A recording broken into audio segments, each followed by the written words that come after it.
بسم اللہ الرحمن الرحیم نحمدہ و نصلی علی رسولہ الکریم اما بعد فاعوذ باللہ من الشیطان الرجیم بسم اللہ الرحمن الرحیم الف لام را تلک آیات الکتاب المبین صدق اللہ العظیم۔ آج انشاءاللہ سورہ یوسف پر گفتگو شروع کریں گے۔ اللہ سبحانہ و تعالیٰ کا ارشاد ہے بسم اللہ الرحمن الرحیم الف لام را، یہ حروف مقطعات ہیں۔ الف لام را سے مراد الف لام را اللہ و رسولہ عالم، اللہ اور اللہ کے رسول ہی بہتر جانتے ہیں۔ تلک آیات الکتاب المبین، یہ آیتیں ہیں کتاب مبین کی۔ کتاب سے مراد یا قرآن، مبین سے مراد واضح، یہ واضح کتاب کی آیتیں ہیں۔ اچھا، ہوا یہ کہ یہ سورہ یوسف نازل ہونے سے پہلے کیا حالات چل رہے تھے؟ حالات یہ چل رہے تھے کہ یہودیوں نے نبی صلی اللہ علیہ وسلم سے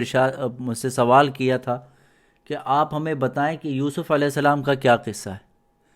یا یوں انہوں نے سوال کیا کہ یعقوب علیہ السلام جو ہیں وہ تو وہاں پر تھے، شام میں تھے، سیریا میں تھے، کنعان میں تھے، یہ سارے بنی اسرائیل جو ہیں یہ مصر کیسے پہنچے؟ کیونکہ آپ کو پتہ ہے موسیٰ علیہ السلام جو ہیں وہ مصر میں تھے بنی اسرائیل کے، اور سارے بنی اسرائیلی وہاں تھے، فرعون نے ان پہ وہاں ظلم کیا تھا، پھر وہاں سے نکلے تھے، تو انہوں نے کہا یہ وہاں مصر پہنچے کیسے، آپ ہمیں یہ بتلائیں۔ اور دوسری بات یہ ہے کہ ایک بات یہ ہے کہ نبی صلی اللہ علیہ وسلم کو سے صحابہ نے عرض کی کہ آپ ہمیں کوئی اچھا قصہ سنائیں۔ اللہ تعالیٰ نے یہ آیتیں نازل کر دی سورہ یوسف۔ تو سورہ یوسف میں اس کو اللہ تعالیٰ نے، ابھی بات آ جائے گی، اس کو احسن القصص کا، بہترین کہانی کہا، قصہ کہا، تاکہ اس کے اندر بہت سے اسباق میں پتہ چلیں۔ اور پھر جب نبی صلی اللہ علیہ وسلم نے یہ آیتیں تلاوت کیں، سورہ یوسف بیان کی، تو وہ یہودی تو بڑے متاثر ہوئے، وہ مان گئے اس بات کو کہ نبی صلی اللہ علیہ وسلم جو ہیں وہ اللہ کے پیغمبر ہیں، کیونکہ آپ امی نبی ہیں۔ امی نبی کا مطلب یہ کہ آپ کوئی پڑھے لکھے نہیں ہیں، دنیا میں آپ کو پڑھانے والا کوئی نہیں ہے۔ امی کا مطلب یہ کہ جو سے ہے، ماں سے، جیسے بچہ ماں کے پیٹ سے پیدا ہوتا ہے اس نے کوئی پڑھا نہیں ہوتا، ٹھیک ہے نا؟ تو امی کا مطلب الٹریٹ نہیں کرنا چاہیے، انلٹریٹ نہیں ہے اس کا مطلب، ان لرنڈ، انٹاٹ، آپ کو کسی نے پڑھایا نہیں، آپ کا کوئی دنیا میں استاد نہیں ہے۔ اب یہ دیکھو، آپ کا دنیا میں کوئی استاد نہ ہو اور آپ کو یوسف علیہ السلام کا قصہ پتہ ہو اور بہت ساری علوم کی باتیں پتہ ہو، تو اس کا کیا مطلب ہے؟ آپ کو کسی اور نے بتایا، اللہ نے بتایا، اس کا مطلب ہے آپ کا اللہ سے کنیکشن ہے، یعنی کہ آپ اللہ کے نبی ہیں، ٹھیک ہے نا؟ یہ عیسائی اور یہودی اس زمانے میں یہ بات مان گئے تھے، اور یہی وجہ ہے کہ یہودیوں کا ایک گروہ جو ہے مسلمان ہو گیا تھا۔ ہوا یہ کہ نبی صلی اللہ علیہ وسلم یہ تلاوت کر رہے تھے، تو ایک یہودی اٹھ کے آیا کہ یہ آپ کیا پڑھ رہے ہیں؟ انہوں نے کہا میں قرآن پڑھ رہا ہوں۔ انہوں نے کہا یہ تو بالکل ویسے ہی پڑھ رہے ہیں جیسا کہ تورات میں قصہ موجود ہے۔ وہ گیا اور یہودیوں کو بلا کے لایا، آپ صلی اللہ علیہ وسلم نے تلاوت کی، وہ سب کے سب مسلمان ہو گئے، ٹھیک ہے؟ تو بہت سی روایتیں آتی ہیں۔ الف لام را تلک آیات الکتاب المبین، یہ آیتیں ہیں کتاب مبین کی، واضح کتاب کی، یعنی کہ واضح کتاب سے مراد قرآن کریم کی۔ انا انزلناہ قرآنا عربیا لعلکم تعقلون، بے شک ہم نے نازل کیا قرآن کو عربی میں، یعنی قرآن عربی، وی ریویل ٹو یو عربک قرآن، یعنی کہ ہم نے قرآن کو عربی میں نازل کیا۔ کیوں؟ لعلکم تعقلون، تاکہ تم اس کو سمجھو، تاکہ تمہاری عقل میں یہ بات بیٹھے۔ نحن نقص عليك احسن القصص بما اوحينا اليك هذا القرآن وان كنت من قبله لمن الغافلين۔ نحن نقص عليك، ہم قصہ بیان کرتے ہیں آپ پر، احسن القصص، بہترین قصہ۔ سورہ یوسف کو اللہ تعالیٰ نے بہترین قصہ بیان کیا ہے۔ بما اوحینا الیک، آپ کی طرف وحی کرتے ہوئے، ھذا القرآن، اس قرآن کو، وَإِن كُنْتَ مِن قَبْلِهِ لَمِنَ الْغَافِلِينَ، اور آپ اس سے پہلے اس کے معاملے میں آپ آشنا نہ تھے، یعنی کہ اس معاملے میں آپ آشنا نہ تھے، ہم آپ کو یہ قصہ بیان کر رہے ہیں۔ احسن القصص، قصے بیان کرنے کا مقصد کیا ہوتا ہے؟ قصے بیان کرنے کا مقصد یہ ہوتا ہے کہ انسان کو کوئی لیسن دینا ہو، کوئی بات سبق سمجھانا ہو، تو اللہ تعالیٰ تو پھر قصہ بیان کیا جاتا ہے، ٹھیک ہے نا؟ ایک ہوتا ہے قصہ فضول گوئی کے لیے، ویسٹ آف ٹائم کے لیے۔ اب قرآن جو ہے یہ اللہ تعالیٰ کا قرآن حکیم، یہ حکمت والا کلام ہے، اور اللہ تعالیٰ بھی حکیم ذات ہیں، تو ان کی طرف سے ایسا کوئی قصہ ہو جو صرف وقت پاس کرنے کے لیے ہو، کہتے ہیں نا ٹائم پاس کرنے کے لیے میں یہ دیکھ رہا ہوں، تو اگر اللہ کی طرف سے ایسا کوئی ٹائم پاس کی چیز ہو تو وہ تو ممکن نہیں ہے، تو اس میں ضرور بڑی بڑی حکمتیں ہیں۔ تو یعنی کہ اللہ تعالیٰ نے اس میں بہت سی سبق تھے اس میں، کہ کس طرح سے دشمن جو ہے، دشمن کے حسد کا کیا اثر ہوا، اس کے بعد ان کو معاف کیا گیا، اور بہت ساری اس کے اندر اسباق ہیں۔ اذ قال یوسف لأبیہ یا ابت انی رأیت 11 کوکبا والشمس والقمر رأیتهم لی ساجدین۔ اذ قال یوسف، یاد کرو وہ وقت کہ جب یوسف نے کہا لأبیہ اپنے والد کو، یا ابتی اے میرے ابا، انی رأیت 11 کوکبا کہ بے شک میں نے دیکھے ہیں 11 ستارے، والشمس والقمر اور سورج اور چاند، رأیتہم لی ساجدین اور میں دیکھتا ہوں کہ وہ مجھے سجدہ کر رہے ہیں۔ تو اللہ تعالیٰ نے اس قصہ یہاں سے بیان کیا کہ یوسف علیہ السلام نے یہ خواب دیکھا۔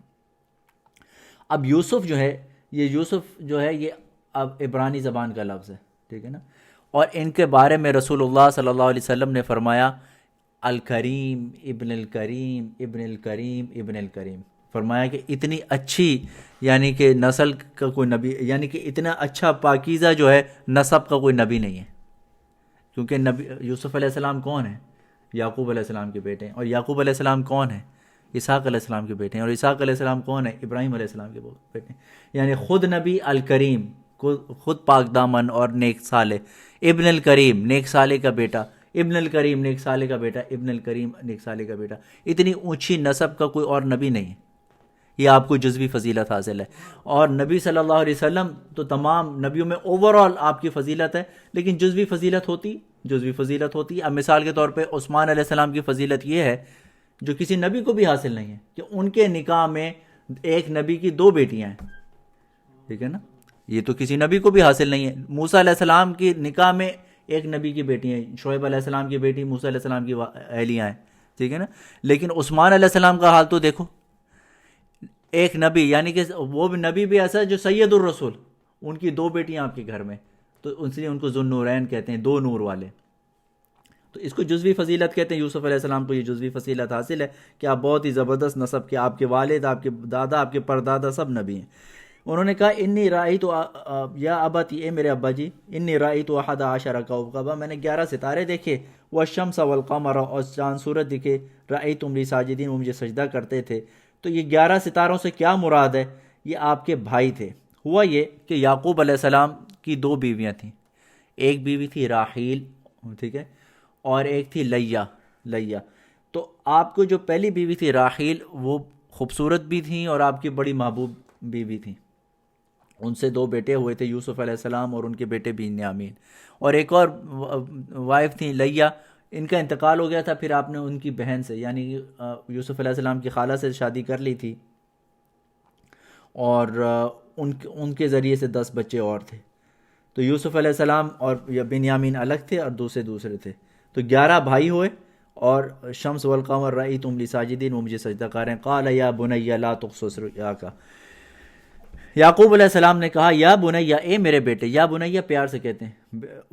بیٹے کو، یا لا تقصص رؤیا کا، یہ قصہ بیان نہ کرنا اپنے رؤیا کا، اپنے خواب کا، علی اخوتی کا، اپنے بھائیوں پر، فیکیدوا لک کیدا وہ ضرور تیرے خلاف کوئی سازش کریں گے، ان الشیطان للانسان عدو مبین اور بے شک شیطان جو ہے انسان کا بڑا واضح دشمن ہے، وہ آپ سازش کریں گے، شیطان سازش کو بڑا اچھا کر کے دکھاتا ہے انسان کو۔ شیطان کی کارروائی یہ ہوتی ہے جب کسی سے کوئی غلط کام کرواتا ہے تو اس کو بڑا اچھا کر کے دکھاتا ہے، نہیں یار یہ تو آپ اپنے حق کے لیے کر رہے ہو بھائی، یہ سازش نہیں ہے، یہ تو آپ اپنا حق حاصل کر رہے ہو، یہ تو یہ ہے، وہ تو آپ یہ کر رہے ہیں نا۔ تو آپ اپنا خواب بیان نہ کیجیے گا اپنے بھائیوں کو، وہ آپ کے خلاف سازش کریں گے، اور شیطان انسان کا بڑا واضح دشمن ہے، اور وہ اس کو ملامت بھی نہیں ہونے دے گا۔ یہ رؤیا کہتے ہیں خواب کو۔ خواب کے حوالے سے ایک بات سن لیں، خواب جو ہے یہ انسان بڑا اس کے بارے میں فکر مند ہوتا ہے۔ یہ خواب 3 قسم کے ہوتے ہیں، حدیث میں آتا ہے 3 قسم کے خواب ہیں۔ ایک ہوتا ہے انسان کی خیالات کا ایک امیج بن جاتا ہے، اور ایک امیجنیشن سی بن جاتی ہے، سارا دن کا بیزی رہا، اسی طرح کی چیزیں خواب میں بھی دیکھ لیں۔ آپ نے دیکھا کہ میں گاڑی صحیح کر رہا ہوں، رات کو خواب میں بھی گاڑی صحیح کر رہے ہیں، کھانا بنا رہے ہیں تو خواب میں دیکھا کھانا جل گیا، ٹھیک ہے، وہی جو آپ سارا دن کر رہے تھے وہ خواب میں بھی آ گیا۔ اس کو کہتے ہیں کہ یہ روٹین کا خواب ہے، اس کا کوئی مطلب نہیں ہوتا۔ اور ایک ہوتا ہے شیطانی خواب۔ شیطانی خواب یہ ہوتا ہے کہ نبی صلی اللہ علیہ وسلم نے فرمایا شیطان انسان کے جسم میں خون کی طرح سے دوڑ جاتا ہے، اور پھر ایسی چیزیں اس کی تخیل میں لاتا ہے خوف زدہ کرنے والی، ٹھیک ہے نا۔ تو یہ شیطانی خواب ہے، اس کا بھی کوئی مطلب نہیں ہوتا۔ انسان اگر ایسا خواب دیکھے، اپنی الٹی طرف تھو تھو تھو تھتکارے 3 دفعہ، اور اعوذ باللہ پڑھ کے دوسری طرف کروٹ لے کے سو جائے۔ اور ایک روایت میں آتا ہے کہ کھڑے ہو کے نماز پڑھے، ٹھیک ہے نا۔ تیسرا خواب ہوتا ہے رحمانی خواب، وہ اللہ تعالیٰ کی طرف سے کوئی اس کے اوپر الہام ہوتا ہے اور اس کی تعبیر لینی چاہیے، اور اس کی تعبیر کا اثر اس کی زندگی پر بھی مرتب ہوتا ہے، ٹھیک ہے نا۔ لیکن جو معبر علماء ہوتے ہیں جن کو اللہ تعالیٰ نے علم تعویل عطا کیا ہوتا ہے، وہ آپ کو بتا دیں کہ یہ خواب کس طرح کا، کس کیٹیگری کا خواب ہے۔ وَكَذَلِكَ يَجْتَبِيكَ رَبُّكَ وَيُعَلِّمُكَ مِن تَأْوِيلِ الْأَحَادِيثِ وَيُتِمُّ نِعْمَتَهُ عَلَيْكَ وَعَلَى آلِ يَعْقُوبَ كَمَا أَتَمَّهَا عَلَى أَبَوَيْكَ مِن قَبْلُ إِبْرَاهِيمَ وَإِسْحَاقَ إِنَّ رَبَّكَ عَلِيمٌ حَكِيمٌ۔ وَكَذَلِكَ يَجْتَبِيكَ، اور اسی طرح سے اللہ تعالیٰ نے تجھے، اجتباء کا مطلب ہوتا ہے چن لیا،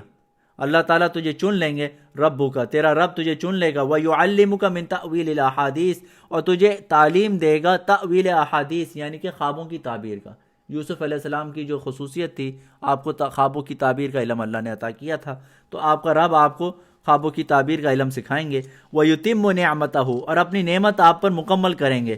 عَلَيْكَ وَعَلَىٰ آلِ یعقوب، اور یعقوب کی اولاد میں، کما اتمہا علی ابویک من قبل ابراہیم و اسحاق، جیسے کہ انہوں نے پوری کی اپنی نعمت اعلیٰ ابویک، تمہارے والدین، تمہارے دو باپوں پر، من قبل ابراہیم اور اسحاق، ابراہیم اور اسحاق پہ جس طرح سے اللہ تعالیٰ نے اپنی نعمت دی، یعنی کہ جیسے ان کو نبوت دی، آپ کو اللہ تعالیٰ آپ کو بھی نبوت کے لیے چنیں گے، آپ کو خوابوں کی تعبیر بتائیں گے۔ ان ربک علیم حکیم، بے شک آپ کا رب جو ہے خوب جاننے والا، خوب حکمتوں والا ہے۔ اب ان کو یوسف علیہ السلام کو جس طرح سے نبوت ملی، جس طرح سے معاملات ہوئے، تو یہ ظاہر ہے کہ اللہ تعالیٰ ہی جانتا تھا، ورنہ بالکل جتنے جو انسانی ذہن کے جو لوگ ہیں وہ تو سب سمجھتے تھے کہ یہ شاید چراغ بجھ جائے گا، اور حکیم حکمت والا ہے، اس نے کس حکمت سے یوسف علیہ السلام کو کس جگہ سے کدھر تک پہنچایا، اللہ ہی کے کام ہے۔ تو یعنی کہ انہوں نے کہا کہ اللہ تعالیٰ آپ کو چن لیں گے نبوت کے لیے اور آپ پہ رحمت کریں گے، اور جیسے کہ انہوں نے آپ کے باپ اور آپ کے دادا اور پردادا ابراہیم اور اسحاق پہ کی۔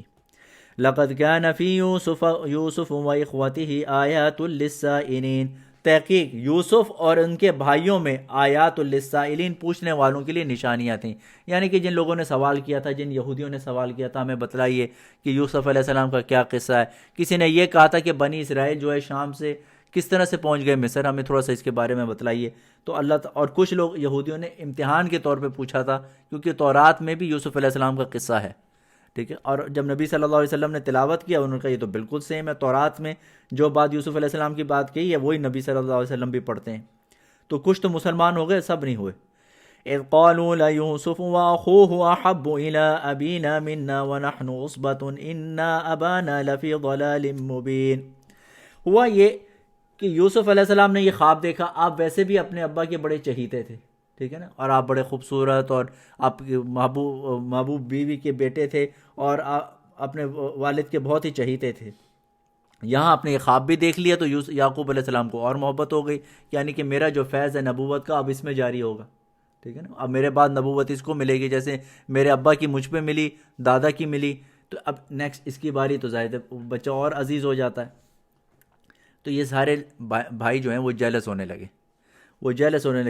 اذ قالوا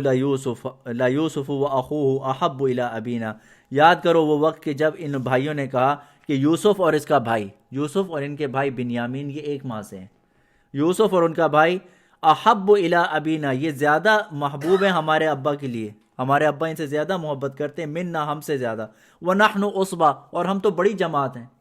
ہم بڑے ہیں، ہم 10 لوگ، عصبہ کہتے ہیں 10 لوگوں کی جماعت۔ ان ابانا لفی ضلال مبین، اور بے شک ہمارا والد جو ہے وہ کھلی گمراہی تو نہیں کہنا چاہیے، ضلال کا مطلب یہاں پہ گمراہی تو نہیں ہوگا، یعنی کہ انجانی کام، بالکل انجانی سی حرکت کر رہے ہیں، وہ ایسے کہ عقل کے خلاف کام کر رہے ہیں۔ عقل کے خلاف کیسے؟ ہم اٹے کٹے 10 لوگ ہیں، باہر سے روٹی کما کے ہم لاتے ہیں، کھیتی باڑی ہم کرتے ہیں، جانور ہم چراتے ہیں، یہ بچہ یوسف 12 سال کا، بنیامین اور بھی چھوٹے تھے، یہ چھوٹے بچے یہ کیا کرتے ہیں؟ لیکن ابا کو چاہیے ہم سے محبت کریں، گھر کا خرچہ ہم چلاتے ہیں، ہم محنت کرتے ہیں، مزدوری کرتے ہیں، ابا کو ان سے محبت ہے۔ تو وہ ضلال مبین سے مطلب کہ وہ ایک ایسی بے دلیل سی باتوں کی طرف متوجہ ہیں، تو اس لیے ہمیں یوسف کا یہ معاملہ ہے۔ اقتلوا یوسف کو قتل کر دو، ایک نے کہا کہ اس کو قتل ہی کر دو، جان چھوڑو۔ او اطرحوہ ارضا یخل لکم وجہ ابیکم، یا پھر اس کو کسی ایک گمنام زمین میں اس کو ڈال کے آ جاؤ، یخلو لکم وجہ ابیکم، پھر تم اپنے باپ کی زیادہ توجہ پانے والے ہو جاؤ گے، وتکونوا من بعدہ قوما صالحین، اور اس کے بعد تم نیکوکار ہو جانا، اس کے بعد تم نیکی اختیار کر لینا۔ ہوتا ہے نا کہ 900 چوہے کھا کے بلی حج کو چلی، 900 چوہے کھا لو، بعد میں توبہ کر کے حج پہ چلے جانا، وہاں سے توبہ ہو جائے گی، ایسے کر لو۔ ان کو قتل کرو، یا پھر ایسے ایک ان کے بڑے بھائی تھے، ایک کا نام، اس کا نام تھا رابیل۔ ابن کثیر رحمۃ اللہ علیہ فرماتے ہیں رابیل نے یہ کہا کہ نہیں بھائی قتل نہیں کرو، قتل بہت زیادتی کی بات ہے، ایسا کرو اس کو کسی دور دراز کسی علاقے میں ڈال آتے ہیں، اوتروہ اردن، اردن کا مطلب گمنام علاقے میں اس کو ڈال کے آ جاتے ہیں، اور اس کے بعد بس اس کے بعد ابا کی توجہ تم پر ہی ہوگی، بھائی یہ یوسف کی وجہ سے تو مسئلہ بن رہا ہے، یوسف کو کہیں ادھر ادھر کر کے آ جاتے ہیں، پھر اپنے ابا کی توجہ حاصل کرنا، وَتَكُونُوا مِن بَعْدِهِ قَوْمًا صَالِحِينَ، اس کے بعد پھر نیک ہو جانا، نمازیں پڑھنا، توبہ طائب ہو جانا، اللہ تعالیٰ معاف کریں گے تمہیں۔ قَالَ قَائِلٌ مِّنْهُمْ لَا تَقْتُلُوا يُوسُف، ایک ان میں سے کہنے والے نے کہا لا تقتلوا یوسف، یوسف کو قتل نہیں کرو، یہ بڑا بھائی رابیل تھا، وَأَلْقُوهُ فِي غِيَابَةِ الْجُبِّ، اور ان کو ڈال دو ایک گہرے اور اندھیرے کنویں کے اندر، یلتقطہ بعد السیارۃ، اس کو اٹھا لے گا کوئی چلنے والا، کوئی مسافر آدمی ان کو اٹھا لے گا، ان کنتم فاعلین، اگر تم ایسا کوئی کام کرنا بھی چاہتے ہو، کوئی جیلسی میں الٹا کام کرنا چاہتے ہو، تکلیف پہنچانا بھی چاہتے ہو، تو قتل نہیں کرو، ایسا کرو غیابت الجب، کسی گہرے کنویں میں، اندھیرے کنویں میں ان کو ڈال دو، تو بس آنے جانے والا کوئی ان کو اٹھا لے گا، اس کی جان بھی بچ جائے گی اور تمہارا مقصد تمہیں حاصل ہو جائے گا، قتل کرنے کی ضرورت نہیں ہے۔ قالو، تو انہوں نے پلاننگ کر لی، قالو یا ابانا، انہوں نے کہا اے ہمارے ابا جی، یعقوب علیہ السلام کو کہہ رہے ہیں، ما لک لا تأمنا علی یوسف، آپ کا کیا معاملہ ہے، لا تأمنا علی یوسف وإنا لہ لناصحون، کیا وجہ ہے کہ آپ ہم پہ اعتماد نہیں کرتے یوسف کے بارے میں، ٹھیک ہے نا، آپ یوسف کے بارے پہ ہم پہ کوئی ٹرسٹ نہیں ہے آپ کو، وإنا لہ لناصحون، اور ہم تو اس کے ویل وشر ہیں، ہم تو اس کے خیر خواہ ہیں، ہم تو یوسف سے محبت کرتے ہیں، وہ ہمارا بھائی ہے، چھوٹا بھائی ہے، ہم اس کا خیال رکھیں گے، آپ ہمارے بارے میں، آپ اس کے بارے میں ہم سے کیوں اعتماد نہیں کرتے، ارسلہ معنا، اس کو ہمارے ساتھ بھیج دیجئے، غدن، کل کو، کل اس کو ہمارے ساتھ بھیج دیجئے، یرتع ویلعب، کھائیں گے پیئیں گے اور کھیلیں گے، وإنا لہ لحافظون، اور بے شک ہم اس کی ضرور حفاظت کریں گے۔ صبح ہم ایسا کرتے ہیں، کسی جنگل ونگل میں چلے جاتے ہیں، صبح کھیلیں گے، کھائیں گے پیئیں گے، عیاشی کریں گے، بعد میں اس کی ہم حفاظت بھی کریں گے۔ قال انی لا یحزننی، یعقوب علیہ السلام نے کہا بے شک میں اس کے بارے میں بڑا مجھے غم رہتا ہے، ان تذهبوا به، کہ میں تمہیں اس کو تمہارے ساتھ بھیج دوں،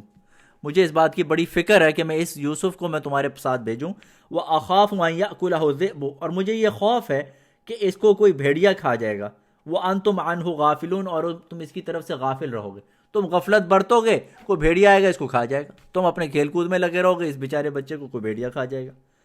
قالوا، سب بھائیوں نے کہا، لئن اکلہ الذئب، اگر بھیڑیا ان کو کھا گیا، ونحن عصبہ، اور ہم اتنی مضبوط اٹے کٹے 10 جوان رہے، انا اذا لخاسرون، تو بے شک ہم ہی خسارے میں، یعنی کہ ہم اگر اپنے بھائی کی حفاظت نہ کر سکیں تو ہم اپنی کیا حفاظت کریں گے، اگر ہم اپنے بھائی کی حفاظت نہ کریں تو ہم بکریوں کی کیا حفاظت کریں گے، ہم روز بکریاں چرا کے لاتے ہیں، اس کا دودھ دھوتے ہیں، اس کے بعد گھر کی روٹی چلاتے ہیں نا، بزنس چلاتے ہیں گھر کا، تو اگر ہم 10 کی موجودگی میں بھیڑیا کھا جائے تو پھر تو ہم پہ، یعنی کہتے ہیں نا لعنت ہے پھر ہم پر، تو ایسی بات کی، وَإِنَّا لَهُ لَخَاسِرُونَ، پھر تو ہم ہی خسارے میں۔ فَلَمَّا ذَهَبُوا بِهِ، اب وہ کہتے ہیں، روایات میں آتا ہے کہ ابا کے سامنے تو انہوں نے بھائی کو خوب چوما چاٹا، سر پہ بٹھایا یا اس کے ساتھ کھیلا ہے، اس کو خوب یعنی کہ اس کے ساتھ دل جوئی کی،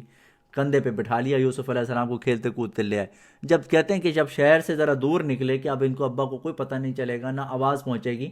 3 فرسخ، یہ 3 فرسخ دور لے گئے، 3 فرسخ ہوتا ہے 9 مائلز، 9 مائلز کا ڈسٹنس طے کر لیا انہوں نے، تو انہوں نے کندھے سے اٹھا کے پھینکا، اور پھر ان کا مذاق اڑایا یوسف علیہ السلام کو، ان کو مارا پیٹا، کسی نے ٹھڈا مارا، کسی نے ہاتھ مارا، وہ چھوٹا 12 سال کا بچہ کبھی ادھر سے ادھر جائے، وہ بھائی کے آگے ہاتھ جوڑے، بھائی معاف کر دو مجھے، وہ بھی مارے، وہ اس بھائی کے پاس چلا جائے، وہ مارے، اس کے آگے ہاتھ جوڑے، اس کے پاؤں پکڑے، جس کا پاؤں پکڑے وہی پاؤں مار دے، اور خوب ان کے ساتھ ظلم زیادتی کی۔ تو جو بڑا بھائی تھا یہودا، اس نے کہا کہ بھائی دیکھو تم ایسے کرو گے یہ قتل ہی نہ ہو جائے، نازک جان ہے، مرائے نہ جائے، تو اس کو ایسا کرو کنویں میں ڈال دو، ٹھیک ہے نا، تو انہوں نے اٹھا کے ان کو کنویں میں ڈال دیا۔ ان کا کرتا اتار لیا. جب ان کا کرتا اتار رہے تھے تو یوسف علیہ السلام نے کہا کہ بھائی میرا کرتا تو دے دو, میں اندر جاؤں گا ٹھنڈ لگے گی, کرتا بھی نہیں ہے میرے پاس. تو انہوں نے کہا کوئی ضرورت نہیں کرتے کی, بس جاؤ تم یہاں سے. تو انہوں نے, کہتے ہیں یوسف علیہ السلام نے جب کنویں میں گرنے لگے تو ہاتھوں سے اوپر سے پکڑ لیا اس کو. تو انہوں نے اوپر سے پتھر مار کے ہاتھوں پہ اسٹمپ کر کے یوسف علیہ السلام کو نیچے پھینکا, اور وہ نیچے جو بالٹی ہے اس میں وہ گر گئے, اور پھر بالٹی کو آدھے راستے پہ جا کے بالکل چھوڑ دیا تاکہ اگر مرنا ہے مر جائیں, بچنا ہے بچ جائیں. پھر یہ کہ جبریل علیہ السلام آئے, آپ نے ان کو سنبھالا. روایات میں آتا ہے کہ ابراہیم علیہ السلام کو جب آگ میں ڈالنے گئے تھے, ٹھیک ہے نا, آگ میں ڈالا تھا نمرود نے, تو اللہ تعالیٰ نے جنت سے ایک کرتا بھیجا تھا, ٹھیک ہے نا. یہ کرتا بھیجا جو ابراہیم علیہ السلام نے پہنا تھا, کیونکہ نمرود میں بھی ابراہیم علیہ السلام کا کرتا اتار لیا تھا اور رسیوں سے جکڑ کے پھینکا, تو اللہ تعالیٰ نے جنت سے کرتا بھیجا, جبرائیل علیہ السلام نے ابراہیم علیہ السلام کو پہنا دیا تھا. پھر وہ کرتا اسحاق علیہ السلام کو ملا وراثت میں, ان کو یعقوب علیہ السلام کو ملا. یعقوب علیہ السلام نے وہ تعویذ بنا کے یوسف علیہ السلام کے گلے میں ڈال دیا تھا, ٹھیک ہے نا. اب ایک طرف تو کہتے ہیں نا لوگ اللہ سے سب کچھ ہوتا ہے, دیکھو یہ اللہ سے ہی ہوتا ہے, مطلب کہ یہ چیزیں تبرک کے طور پہ ہوتی ہیں. وہ ظاہر ہے کہ جنت کی طرف سے, جنت کا آیا تھا. اب اللہ کے نبی بھی جانتے ہیں کہ کرنے والا اللہ ہے, اللہ ہی کرتا ہے, لیکن یہ تبرکات کی بھی کوئی حیثیت ہوتی ہے, ٹھیک ہے نا. اب آپ حج عمرے پہ جاتے ہیں, حج عمرے پہ کیا ہے, سارے تبرکات ہی تو ہیں, ٹھیک ہے نا. وہ حجر اسود کیا ہے, وہی پتھر ہی تو ہے, وہ مقام ابراہیم کیا, وہ پتھر ہی تو ہے کہ جس پہ ابراہیم علیہ السلام نے بیٹھ کے اور کھڑے ہو کے خانہ کعبہ بنایا تھا. اب پتھر سے کیا ہوتا ہے بھائی, پتھر سے کچھ نہیں ہوتا, لیکن وہ اس کی قدر و منزلت ہے, اس کی وہ تبرک ہے. زمزم کیا ہے, ایک نبی کے پاؤں کا پانی ہے نا, ایک نبی کا پاؤں لگا چشمہ نکلا ہے, یہی تو زمزم ہے. تو اب آپ اس کی کیوں قدر و منزلت کرتے ہیں, کیونکہ وہ نبی کا پاؤں لگا ہوا ہے بس. تو خیر بہرحال تو یہ کرتا تھا, تو جبریل علیہ السلام نے یہ کرتا جو ہے یہی نکال کے یوسف علیہ السلام کو پہناتی ہے. تو یہ وہی جنتی کرتا تھا جو یوسف علیہ السلام نے پہن لیا اور آپ کو نیچے اتار لیا. اب کیا ہوا, فَلَمَّا ذَهَبُوا بِهِ وَأَجْمَعُوا أَن يَجْعَلُوهُ فِي غِيَابَةِ الْجُبِّ, جب وہ یوسف علیہ السلام کو لے کے نکلے, وَأَجْمَعُوا, اور انہوں نے اجماع کر لیا, انہوں نے اتفاق کر لیا, أَن يَجْعَلُوهُ فِي غِيَابَةِ الْجُبِّ, کہ ہم ان کو گہرے اندھیرے کنویں میں پھینکیں گے. وَأَوْحَيْنَا إِلَيْهِ, تو جبریل علیہ السلام آ گئے, انہوں نے یوسف علیہ السلام کی طرف وحی کی. وَأَوْحَيْنَا إِلَيْهِ, یوسف علیہ السلام کی طرف وحی کی, لَتُنَبِّئَنَّهُم بِأَمْرِهِمْ, تو ضرور بضرور ان کو متنبع کرے گا ان کی اس حرکت پر, یہ جو حرکت ہے تو ان کو ضرور متنبع کرے گا. ہاذا وہم لا یشعرون, اور ان کو اس بات کا شعور بھی نہیں ہوگا, یہ ریئلائز بھی نہیں کر رہے ہوں گے, اس وقت تم ان کو متنبع کرو گے. اور آگے جا کے آپ کو پتہ ہے 40 سال کے بعد وہ وقت آیا کہ اللہ تعالیٰ نے یوسف علیہ السلام کو بادشاہ بنایا اور بھائیوں کو آپ نے متنبع کیا. وَجَاءُوا بِآبَاهُمْ عِشَاءً يَبْكُونَ, وَجَاءُوا, اور یہ آئے, آباہم, اپنے باپ کی طرف, یعنی یہ 10 بھائی جو انہوں نے یہ حرکت کر کے باپ کے پاس واپس آئے, عشاءً, رات کے وقت, یعنی کہ عشاء کا وقت تھا, اندھیرے کا وقت, یا یبکون, اور روتے ہوئے آئے. یعقوب علیہ السلام پریشان ہو کے باہر نکلے, بھئی کیا ہوگا, اتنا تم لڑکوں کو کیا ہوا, اتنا کیوں روتے ہو, کوئی بکریاں کوئی بھیڑ کھا گیا, کچھ ہو گیا, نقصان ہو گیا, کیا ہوا تم لوگوں کو. تو کہنے لگے نہیں بھئی وہ ہمیں بھیڑیوں کا, تو بھیڑیے نے کوئی بکری تو نہیں کھائی, یوسف کو ہی کھا گئے. ہوا یہ کہ ہم نے یوسف کو جو ہے ایک جگہ بٹھا دیا تھا اپنے مال و متاع کے پاس, ہم کھیلنے کودنے لگ گئے, اتنے میں بھیڑیا آیا اور وہ کھا گیا. اچھا, یہاں انہوں نے یہ حرکت کی کہ یوسف علیہ السلام کا جو کرتا اتروا لیا تھا, ایک بکری ذبح کی, اس کا خون اس پہ لگایا, کہ یہ دیکھو یوسف کا کرتا بچا ہے. یعقوب علیہ السلام نے کرتا دیکھا, اس پہ خون تھا, انہوں نے کہا یہ بھیڑیا بڑا ہوشیار تھا, میرے بیٹے کو تو کھا گیا, اور کرتا ذرا سا بھی نہیں پھاڑا, کرتا تو بالکل صحیح تھا, ٹھیک ہے نا. تو اب ان سے ظاہر ہے کہ جو کرمنل ہوتا ہے کہیں نہ کہیں غلطی کر جاتا ہے, تو انہوں نے یہ غلطی کی. تو یعقوب علیہ السلام کو پتہ چل گیا کہ یہ جو ہے نا جھوٹ بول رہے ہیں, میرے ساتھ چکر چلا رہے ہیں. قالوا یا ابانا انا ذهبنا نستبق وترکنا یوسف, کہتے ہیں اے ہمارے ابا, ہم چلے گئے اور نستبق, اور ہم ایک دوسرے سے استباق کر رہے تھے, یعنی کہ ریس لگا رہے تھے, اپنے ریس وغیرہ لگا رہے تھے. وترکنا یوسف عند متاعنا, اور ہم نے یوسف کو چھوڑ دیا اپنے مال و متاع کے پاس. فاکلہ الذئب, اسی میں جو ہے بھیڑیے نے اس کو کھا لیا. وما انت بمؤمن لنا, اور آپ جو ہیں ہمارے پہ اعتماد نہیں کریں گے. ولو كنا صادقین, اگرچہ ہم سچ بھی بول رہے ہوں, ہم سچ بھی بول رہے ہوں تو آپ ہم پہ اعتماد نہیں کریں گے. یہ دیکھو چکر. وجاءوا علی قمیصہ بدم کذب, اور وہ لے کے آئے علی قمیصہ, یوسف کی قمیص پر, بدم کذب, ایک جھوٹا خون. قال بل سولت لکم انفسکم امرا, یعقوب علیہ السلام نے کہا کہ تمہارے نفس نے تمہیں ایک بری بات سجھا دی، یہ چیز تمہارے نفس نے تمہیں سجھا دی، فصبر جمیل، تو میں اب صبر جمیل کروں گا۔ صبر جمیل کا مطلب یہ ہوتا ہے ایسا صبر کہ اللہ کی مخلوق سے شکوہ نہ کرے۔ پھر کہتے ہیں میں کسی سے شکوہ نہیں کروں گا، میں صبر کروں گا، اور یہ صبر جمیل ہے۔ واللہ المستعان علی ما تصفون، اور میں اللہ سے ہی مدد مانگتا ہوں اس پر کہ جو تم نے یہ حرکت کی ہے۔ اس کے بعد وجاءت سیارۃ، ان سے قصہ آتا ہے کہ کس طرح سے قافلہ آیا اور انہوں نے یوسف علیہ السلام کو اٹھایا اور پھر کیا معاملہ ہوا۔ یہاں تک تو یہ ہوا کہ آپ کے بھائیوں نے جو دشمنی کر سکتے تھے کیا، بس قتل نہیں کیا، ظاہر ہے کہ اللہ تعالیٰ نے قتل ہونے بھی نہ دینا تھا، اور آپ کو اس طرح سے اپنی طرف سے بس لاوارث کر کے چلے گئے۔ انشاءاللہ باقی قصہ آئندہ پڑھیں گے۔ اللہ تعالیٰ عمل کی توفیق عطا فرمائے، آمین رب العالمین، وصلی اللہ تعالیٰ علی خیر خلقہ محمد و علی اصحابہ اجمعین۔